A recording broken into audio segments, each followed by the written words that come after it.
Well, I want the student, in one way or the other, to improve themselves in some aspect.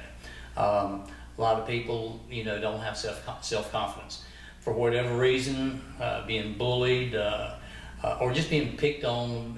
I was a little kid that would hold the baseball bat, wouldn't play ball so bad, and everybody would go, "I want you," and I'd be sitting there like this, and I go home. So. I got into martial arts and realized, I didn't need that other guy. I perfected what I did. I just worked and worked and worked.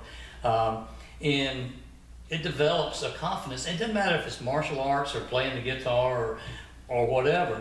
If you can get a proficiency of it that you feel, hey, I've done something.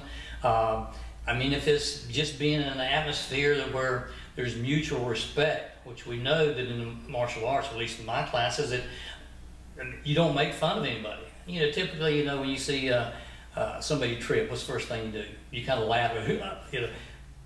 That doesn't happen. If you trip, you mess up, you help them up. You don't make fun of them. But it's always, you see somebody trip, you laugh, and also you realize it hurt, then your attitude changes.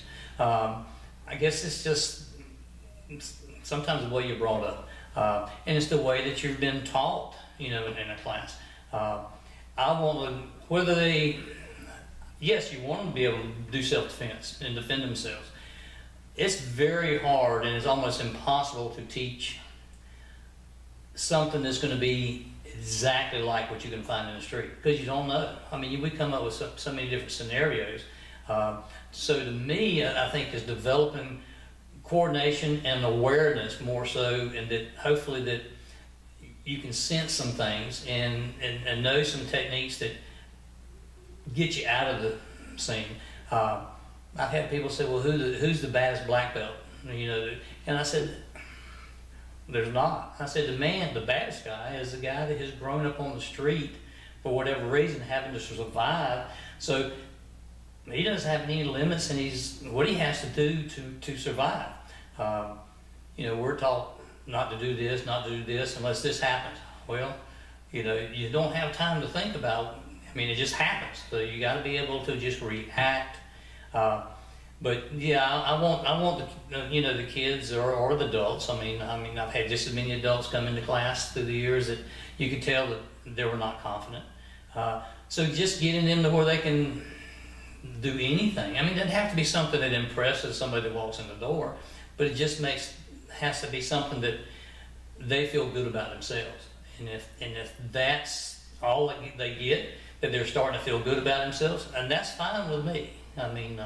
Of course, if someone says they come in and they want this specific aspect, hopefully through training they'll get that. You're just not going to walk in the door and learn something overnight. We know that. It's just a natural, innate reflex action that we all have anyway.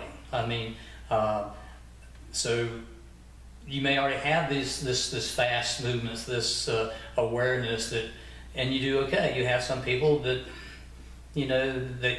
walk and can't chew gum at the same time type aspect, and which I was probably one of them.